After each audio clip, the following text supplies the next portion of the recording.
अस्सलाम वालेकुम स्टूडेंट्स, कैसे हैं जी। इस वीक के दूसरे लेक्चर के साथ हाज़िर हूँ। इस लेक्चर में हम देखेंगे कि मैनेजर का क्या रोल होता है या रोल्स ऑफ मैनेजर क्या है। तो हम देखते हैं, वन बाय वन देखते हैं। पहला रोल इसका है जी इंटर पर्सनल रोल। मतलब ये है कि ये क्या करता है कि interacting with people inside and outside the organisation. लोगों के साथ इसकी इंटरेक्शन होती है। विद इन द ऑर्गेनाइजेशन से क्या मुराद है, इससे लो लेवल मैनेजमेंट है उसके साथ भी, और इससे अप लेवल जो है उसके साथ भी। इसके अलावा जो दूसरी ऑर्गेनाइजेशंस होती हैं उनके साथ भी इसका रिलेशन होता है। तो इसकी जो पर्सनल स्किल जो होती है ये काफ़ी अच्छी होनी चाहिए। क्यों? और इसके अलावा इसकी कम्युनिकेशन स्किल भी अच्छी होनी चाहिए। कहाँ कि ये इसके लोगों के साथ बातचीत, ताल्लुक़ रखना, राब्ता रखना, ये इसका काम होता है। अब देखें जी, इस पे पहली बात ये है कि ये क्या है जी, फिगर हेड है। कैसे? As a symbolic head of an organisation the manager performs the routine duties of a legal nature. मतलब ये है कि ये लोगों के सामने उस ऑर्गेनाइजेशन का हेड है, लिहाजा इसने ऐसे काम करने हैं जो लीगल हो, नेचर में लीगल हो, ताकि लोग इसे देखें और कहेंगे जी हाँ जी अपनी ड्यूटीज़ परफॉर्म कर रहा है according to rules and regulation. फिर इसमें एक खूबी होनी चाहिए कि ये लीडर, मतलब लीडर कैसे कि लोगों को हायर करेगा, लोगों को ट्रेन करेगा, लोगों को मोटिवेट करेगा, आगे बढ़ने के लिए उनके साथ कम्युनिकेट करेगा, उनको गाइड करेगा। कौन से? सबऑर्डिनेट्स को। लिहाजा इसमें लीडर वाली क्वालिटी भी होनी चाहिए।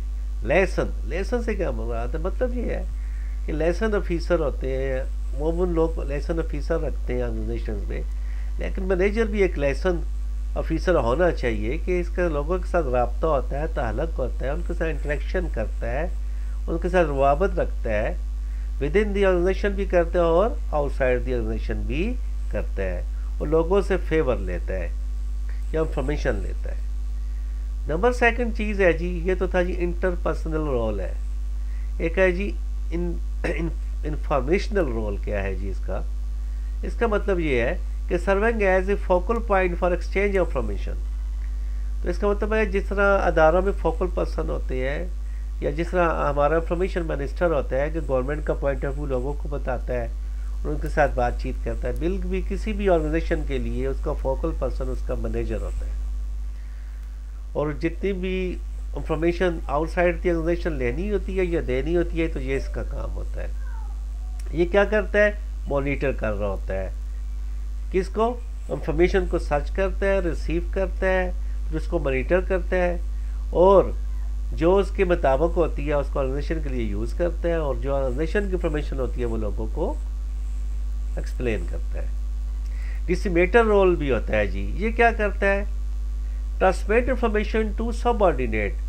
वही इंफॉर्मेशन जो बाहर से हासिल करता है या टॉप मैनेजमेंट से लेता है, तो फिर ये आगे कन्वे करता है अपने सबऑर्डिनेट को। ये पीयर्स किसे कहते हैं? एक ही लेवल पे जो लोग होते हैं, यानी कोई दूसरा कोई मैनेजर है तो उसके साथ डिस्कस करता है, या सुपरवाइजर होते हैं डिफरेंट किस्म, उनके साथ ये कर रहा होता है। इसे कहते हैं डिसिमिनेटर। और फिर है जी स्पोक पर्सन। बात वही बात है कि ये ऑर्गेनाइजेशन का क्या होता है जी, स्पोक्स पर्सन होता है, उसके बिहाफ पे लोगों को साथ बातचीत करता है और अदारे की राय, उसकी पॉलिसी, उसकी ये चीज़ें कन्वे कर रहा होता है। तीसरी चीज़ जो इसके रोल में होती है वो डिसीजनल रोल है। याद है, डिसीजन बहुत अहम चीज़ होती है। तो वो जितने भी इम्पॉर्टेंट डिसीजन होते हैं, मैंने पहले भी बताया था कि ये एक तरह का मैनेजर जो होता है ये बड़ी की पोस्ट होती है। तो मुख्तलिफ डिसीजन जो विद इन द ऑर्गेनाइजेशन करने होते हैं वो इसने करने होते हैं। अब क्या करता है जी, एंटरप्रेन्योर रोल है इसका डिसीजन में। इनिशिएटिंग चेंजेस और improvement in the activities of the organisation. हाँ जी, जितनी भी कोई चेंज लानी होती है, इम्प्रूवमेंट लानी होती है, इसे फौरन डिसीजन लेना पड़ता है। Disturbance handler. अगर कोई मसला पैदा हो जाता है, कुछ चीज़ आ जाती है, कोई मिसहैप हो जाता है, तो उसको वो किस तरह हैंडल करेगा, उस क्राइसिस को किस तरह ओवरकम करेगा। इसी तरह रिसोर्स एलोकेटर।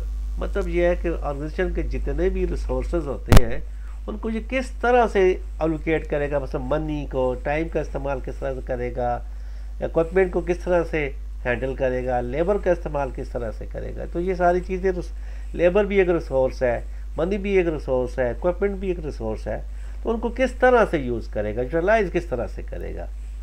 और इसका जो नेक्स्ट चीज़ है वो क्या जी, निगोशिएटर है जी, बातचीत से मसले हल करता है जी। कोई भी कन्फ्यूजन हो जाए, कोई कंक्लूजन हो जाए, तो उसमें ये क्या करता है जी, आर्बिट्रेटर का काम कर रहा होता है जी, आउटसाइड दी ऑर्गेनाइजेशन भी और विद इन दी ऑर्गेनाइजेशन भी, और बार्गेनिंग करता है जी। तो ये सारे रोल्स होते हैं जी किसके जी, मैनेजर के। अब हम देखते हैं कि important of management. Importance of management क्या है जी, management is the dynamic life giving element in every business. Without it the resources of production remain resources and never become production। याद रखें, मैंने पहले ही बताया कि इसका बहुत इंपॉर्टेंट रोल्स है। ये जितने भी रिसोर्सेज होते हैं ये रिसोर्सेज ऑफ प्रोडक्शन कहलाते हैं, और अगर मैनेजर इनको सही तरह से इस्तेमाल ना करे तो ये प्रोडक्शन नहीं बनेगी, रिसोर्सेज ही रहेंगे, नेवर कम प्रोडक्शन। लिहाजा इम्पॉर्टेंस ऑफ मैनेजर जो है वो बहुत ही इम्पॉर्टेंट है। अब इसमें क्या है, ये क्या करता है, अचीवमेंट ऑफ ग्रुप गोल्स, जितने भी गोल्स होते हैं किसी भी ग्रुप के उनको अचीव करना।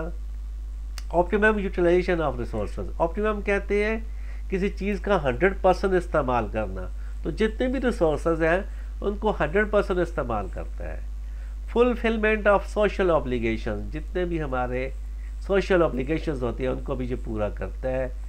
इकनॉमिक ग्रोथ को जो देख रहा होता है ऑर्गेनाइजेशन की, उसकी स्टेबिलिटी को कि ये स्टेबल रहे। ह्यूमन डेवलपमेंट को देखता है कि हमारे पास ह्यूमन कैसी है, वो काम कैसा कर रही है, वो टेक्निकल है या नहीं।